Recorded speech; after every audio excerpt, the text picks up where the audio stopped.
Não dá para você colocar tudo na conta da perda da massa magra, né? Se fosse assim, todos os dias que você faz exercício físico, você tá ali perdendo tudo quanto é tecido, né?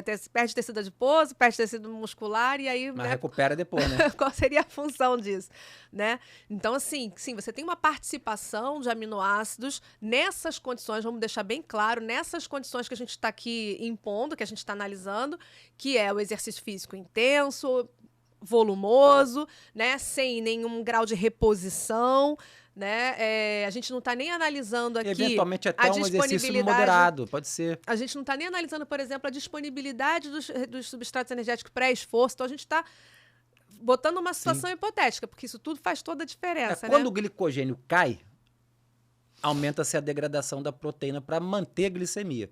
Esse eu acho que é o principal termômetro dessa gliconeogênese, porque como você bem falou, não é um liga e desliga para entrar uma via metabólica ou outra. Eu não tenho que depletar totalmente o meu glicogênio para entrar com a gliconeogênese. Existe uma proporção. Quando o glicogênio hepático vai acabando, já tem uma sinalização para aumentar a gliconeogênese para tentar manter essa glicemia. Então, a participação da proteína, por mais que ela ocorra, é pouco. Cara, pensar em gramatura é muito pouco. Que provavelmente você vai recuperar na alimentação e com o exercício que você está fazendo. A sinalização do exercício para reter aquela massa magra. Então, perder massa magra tem que acontecer algumas coisas.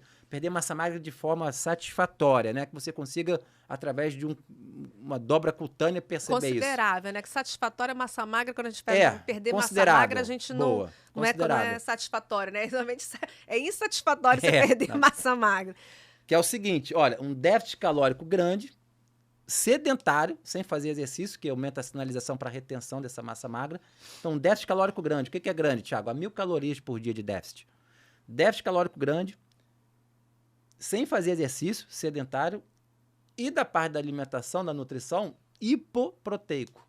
Além de estar comendo pouco, que está com déficit calórico, hipoproteico, e não faz exercício, caramba, muito provavelmente, aí sim você vai perder massa magra. Eu adicionaria aí um processo inflamatório. Pode né? ser. Então, se você, ainda assim, né, associa obeso, aí né? um processo inflamatório crônico, pode ser agudo também, não é? Uma infecção por uma via aérea e um vírus, né, qualquer, enfim, de forma aguda ou crônica, como uma doença instalada, você também tem uma perda de massa magra. Então, mas percebam que é uma sinalização, é um conjunto de sinalizações extracelulares que vão induzindo ali ao catabolismo muscular. Né? Não é o exercício físico por si só nessas condições que a gente está aqui analisando. Vou dar três elementos para você, já que você colocou nisso, um cidadão obeso inflamado crônico. Você tem o cortisol elevado, é um hormônio. Sinalização extracelular. Você tem a miostatina, talvez poucos conheçam aqui. Miostatina está elevado no obeso, também cursa com perda de massa magra. E um clássico aí também, que é uma interleucina, TNF-alfa, né? Fator de necrose tumoral. Alfa, produzido principalmente no tecido adiposo hipertrofiado, inflamado, também induz perda de massa magra.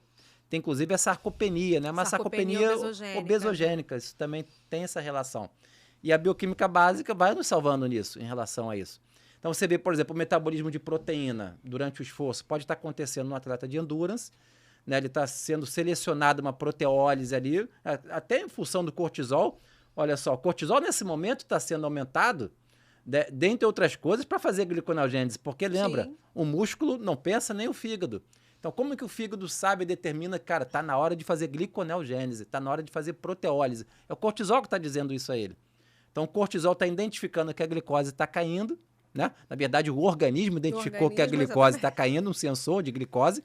Né? Existem sensores de glicose no hipotálamo. Químicos intracelulares e teciduais, né? Os sistêmicos. O hipotálamo tem um sensor de glicose. Quando percebe que a glicose cai, opa, tá na hora de fazer glicose nova.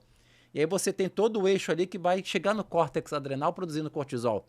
Só que se o cortisol estiver muito, muito elevado, quer dizer, também está dizendo que o cara está todo errado no exercício, né? Está muito depletado, e o cortisol subiu tanto, que está induzindo até uma proteólise para bancar essa gliconeogênese, mas se estiver muito elevada, inclusive a imunodepressão. Poderia, transitória que seja. Quem nunca, após um triatlon, um Ironman, uma maratona, ficou imunodeprimido por 24, 48 horas, 72 horas. Teve aquele resfriado, rouquidão, pegou a garganta inflamada, uma inflamação. Porque o cortisol participou aí. Inclusive, uma interleucina 6 também teve essa participação nesse momento. Com estoque de glicogênio baixo, tem toda a relação. Existem trabalhos relacionando isso.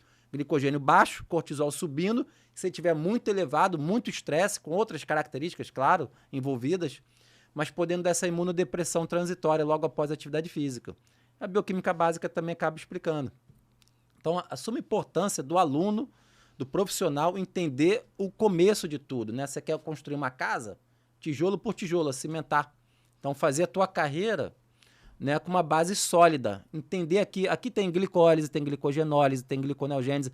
E aí você vai entendendo por capítulo a via metabólica isolada, mas depois você consegue integrar. Aonde a gliconeogênese acontece? Não, é só no fígado, talvez no rim, alguma coisa. E a glicólise? Não, glicólise é em qualquer tecido, ok. Mas ela acelera onde? Ela acelera na hemácia? Quando durante o exercício físico? Não, ela acelera no músculo esquelético. Porque é o músculo esquelético que quando eu vou correr, ou pular, saltar, jogar bola ou handball, é ele que acelera de 0 a 100 km por hora. É ele que tem uma demanda absurda para produzir ATP. É por isso que o músculo esquelético tem creatina. Os outros tecidos basicamente não têm. O sistema nervoso central tem alguma, ok, com outras funções inclusive. Mas é no músculo esquelético que eu preciso de uma creatina fosfato para produzir muito ATP em função do tempo, potência, porque quando eu corro, faço meu esporte, é o músculo esquelético. O rim não está nem aí se estou fazendo exercício físico intenso ou não.